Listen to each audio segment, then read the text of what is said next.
Okay, chapter 2 is all about the swing or the club path or the club trajectory matching the condition of the lie of the golf ball. So when the ball is sitting on the ground, we've got a little bit of work to do. When it's on a tee, it's up in the air. We actually don't have to be too concerned with the lowest point of our swing. We could swing slightly up and hit a ball that's on a tee. We could swing level and hit the ball off the tee. Or we could even swing slightly downward and still make clean contact with a ball that's on the tee. But when it's on the ground, and many of you have probably seen a video, slow motion on the Golf Channel, where the club comes into the ball, strikes it, and then takes this huge divot. And a lot of people ask me, as a coach, they'll ask me, how can you take such a huge divot and hit the ball so solidly? And I think probably the main reason for that question is many people don't realize that the club doesn't hit the ground and take out a chunk of ground and then hit the ball. Many people think that the club's has to go then under the ball to get it up in the air. And so when they see that huge divot flying, they're thinking that the club has come in, it's hit the ground, and gone down and dragged through all this turf before it hit the ball. And that's just not the case. What actually happens when the ball's sitting on the ground, if you're a tour player or a low handicap, what's actually happening is the club is on its way down as it's coming toward the ball. It's still traveling down. It's going to strike the ball or catch the ball. It may not even have hit the ground or brushed the turf at all at this point.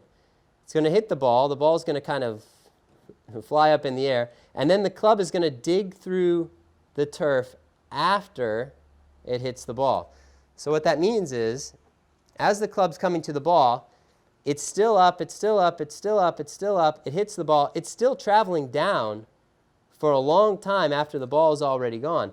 The lowest point of that arc is going to be somewhere between 2 and 6 inches on the target side of the ball. So if your ball were here, and you struck it solidly, you'd hit it cleanly without hitting any grass on the way down. Then your club would enter the turf on the target side and go through the turf for, depending on how steep your angle of attack is, would go through the turf from anywhere from 2 to 10 inches, and then it would exit and come off this way. And that divot is going to happen after the ball is already airborne, so it actually has no effect on the flight of the ball. So this is really important because not only in the fairway when your ball's sitting kind of cleanly on a nice lie, when it's in the rough, if your ball's sitting down and there's all this grass around your golf ball, when you're trying to hit it solidly, if you try to go down and get your club really low and get underneath that ball, you would have to enter that heavy rough about 4 or 6 inches back behind the ball. So you'd enter all this heavy rough, your club would be going through all this gnarly rough before it finally hit the ball. At that point, the club slowed down so much that it doesn't have any force. It can't propel the ball very far, and also you're going to get a lot of grass in between the club face and the ball. So that's going to take some spin off of it, make it fly funny, definitely make it fly shorter.